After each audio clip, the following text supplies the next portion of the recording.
So we got a 2010 Hyundai Accent in back of me, and I'm getting ready to put a blower motor in it, as well as a pigtail in, because that was melted. I'll show you what that's all about. Be sure to stay around to the end of the video, because I'll put some bonus footage at the very end of the video and show you guys some stuff. We'll move right along the video, because I know everybody's going to get to the part to fix their car.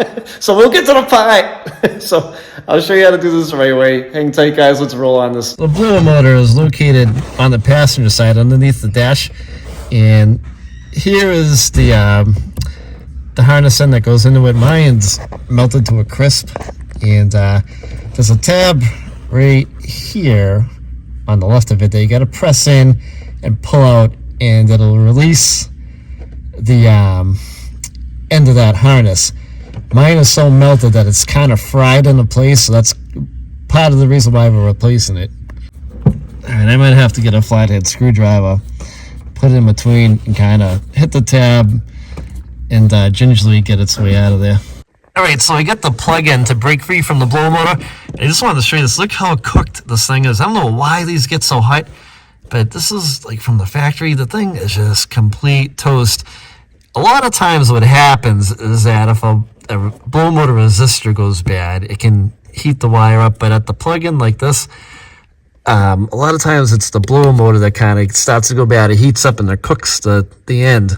So we're going to take care of this. And I'm going to pull the blower motor down. And to get this thing out, it's, I'll show you the one on the bench. So to pull the blower motor down, it's going to be 3 Phillips screws, one here, and one here. So I'm going to zap those out, and I'm going to pull the thing out of there.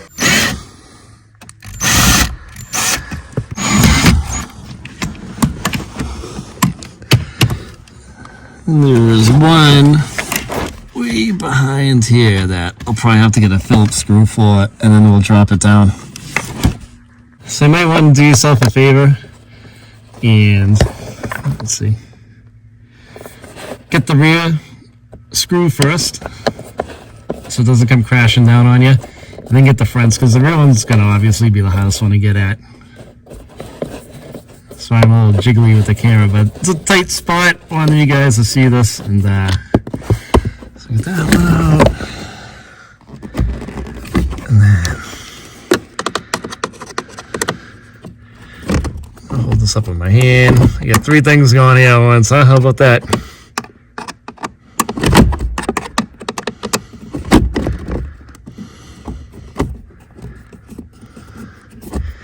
Alright, so that one's out. Now the assembly would just come down. There you go. And let's go over to the bench. So here's the blower motor we just took out of the Hyundai, and here's the replacement I just bought. A lot of guys are complaining on the internet about, like I said, about these not being clocked the right way. This one is. So I'll put a link in the description of the video to the blower motor that worked to me, as well as the replacement pigtail end for it. And look how badly this is burnt. It's absolutely toast. So the problem I was having is that my blower motor was kicking off and on intermittently, so I had to reach up under the dashboard, bang on the bottom of the blower motor to jiggle the wire, and it was coming on for a while, then it would shut off. It was a huge pain. It's getting to be winter time up here, so I got to get this fixed. So here is the old factory end, the pigtail end that goes into the blower motor. So I'm going to cut this off right about here, so I have a little left, because I want to match up the 2 wires on which sides they go in on the replacement plug that I got. That one.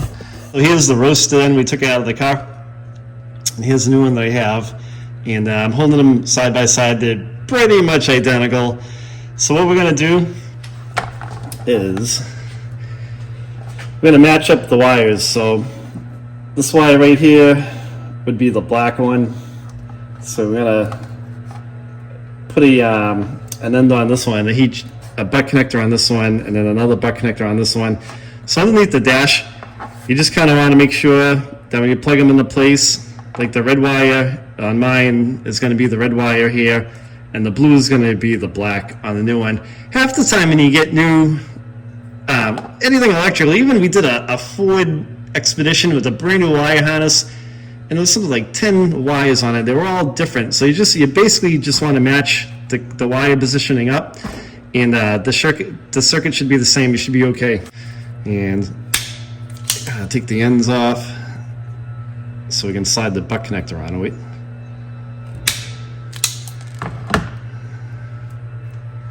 So what I'm going to do is I'm going to get this set up so when we go into the dash, I only have to hook up the 2 wires.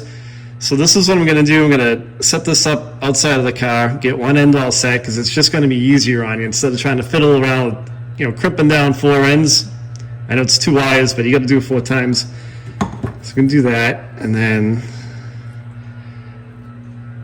what you want to do is you want to hold it in place like this, crimp down, and then give it a little tug and make sure your wire is okay in there.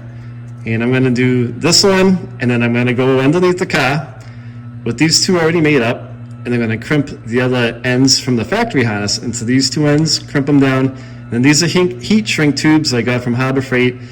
So I'm going to just heat them up, and I've got this little heat tool right here, and we'll shrink wrap those, and then we'll put the blower motor back into place. So I'm going to use my heat shrink torch to shrink the tubing.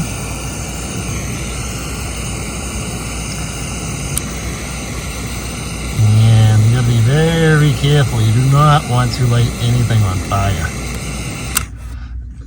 So I'm going to finish this and we'll go to the blow motor. Before I did the heat shrink tube and I tested my connection, and I'm going to show you now before I button it up. So I put the heat on, the fan on rather, and everything's working fine, and we're going to button this up. So there is a position that this goes in. There's like a little bit of an inlet right there. So that goes right there. That's where it has to match up on the housing. Okay, so we're going to slide this into position, and we're going to match up the end right there, match up bolt holes, and get some of these Phillips screws caught. Okay, so get the 3 screws caught. Catch one in the front first. That's what I did. I caught, well, actually the 2 in the front, leave them loose, and then get the rear one caught. Tighten up the rear one, then tighten up that one and the other one on the other side in the front of it, and snug it back up, get it bolted into place. All right, guys, so here's the moment of truth. This is never blowing out this side. It works awesome. So I'm going to test all the different speeds.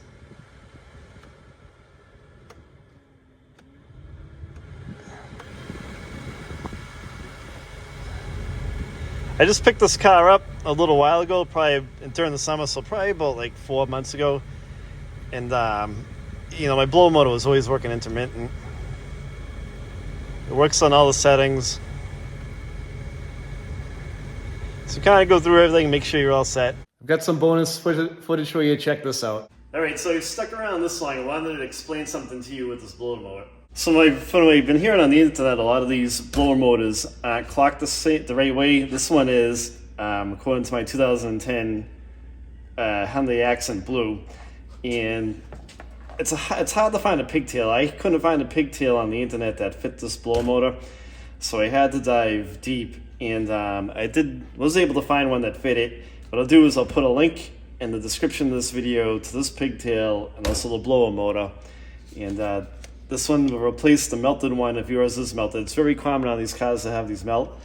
So this kind of clicks right into place, and it snaps right in. You can tug on it, it won't come out. And you push the tab down, and it'll come right back out for you. So to tell you a little bit about myself, I've been a product manager in automotive for over 20 years. My father's an auto body man, so we used to test fitting a lot of things. I noticed this pigtail end would fit this blower motor, so we dug deep and I found it for you guys. And it's not an easy thing to find, so I hope this helps you guys out.